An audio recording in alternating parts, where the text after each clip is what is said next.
আসসালামু আলাইকুম বন্ধুরা, আশা করি প্রত্যেকেই ভালো আছেন। আমরা বিভিন্ন প্যাকেটের গায়ে বারকোড বা কিউআর কোড দেখে থাকি। অনেকেই আমরা জানি না বারকোড বা কিউআর কোড কী। আজকের ভিডিওতে আপনারা জানতে পারবেন বারকোড বা কিউআর কোড কী এবং আপনারা কিভাবে কিউআর কোড তৈরি করবেন। এই বিষয় নিয়ে আজ বিস্তারিত আলোচনা করব। চলুন কথা না বাড়িয়ে ভিডিওটা শুরু করি।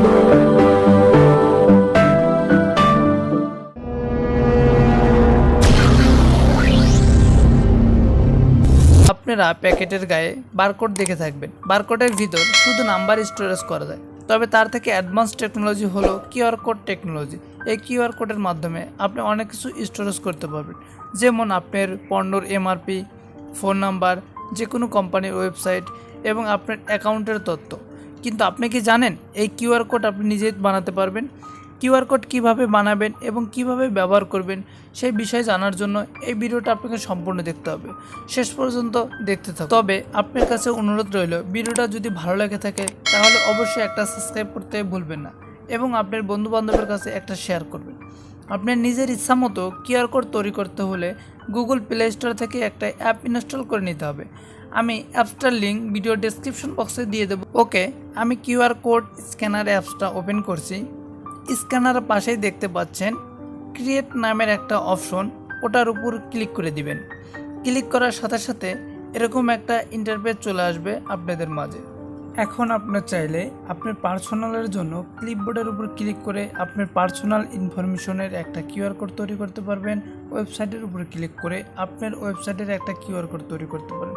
এভাবে আপনি ফেসবুক, ইউটিউব, হোয়াটসঅ্যাপ, ওয়াইফাই, ট্রেক্স, কন্ট্যাক্ট, টেলিফোন ইত্যাদি ইত্যাদি এবং কিউআর কোড তৈরি করতে পারবেন খুব সহজে এই অ্যাপসের মাধ্যমে।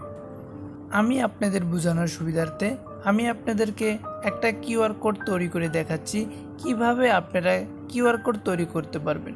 ওকে, আমি ওয়েবসাইটের উপর ক্লিক করছি। ওয়েবসাইটের উপর ক্লিক করার পর দেখতে পাচ্ছেন নিচে ইউআরএল লেখা আছে। আমি আমার ওয়েবসাইটের ইউআরএলটা কপি করে নিয়েছি, ইউআরএলটা পেস্ট করে দিচ্ছি। ওকে, পেস্ট করা হয়ে গেলে উপরের দিকে দেখতে পাচ্ছেন ক্রিয়েট নামের একটা অপশন আছে। ক্রিয়েট নামের অপশনটার উপর ক্লিক করে দিন। ওকে, ক্লিক করে দেওয়ার সাথে সাথে অলরেডি কিন্তু আমার কিউআর কোডটা রেডি হয়ে গেছে। ওকে, সেভ অপশনে ক্লিক করার সাথে সাথে গ্যালারিতে কিন্তু সেভ হয়ে যাবে।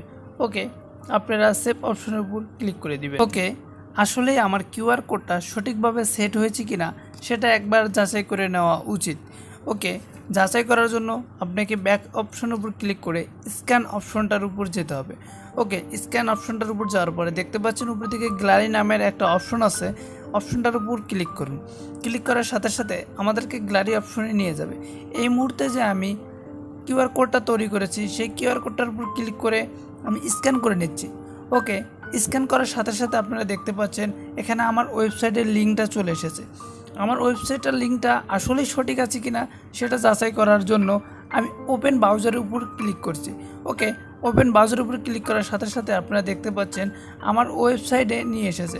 তার মানে আমার কিউআর কোডটা সঠিকভাবে এবং সেট হয়েছে। ওকে, যদি ভিডিওটা আপনার ভালো লেগে থাকে তাহলে লাইক, কমেন্ট এবং শেয়ার করতে ভুলবেন না। আর যদি অলরেডি সাবস্ক্রাইব করে থাকেন আপনাকে অসংখ্য অসংখ্য ধন্যবাদ।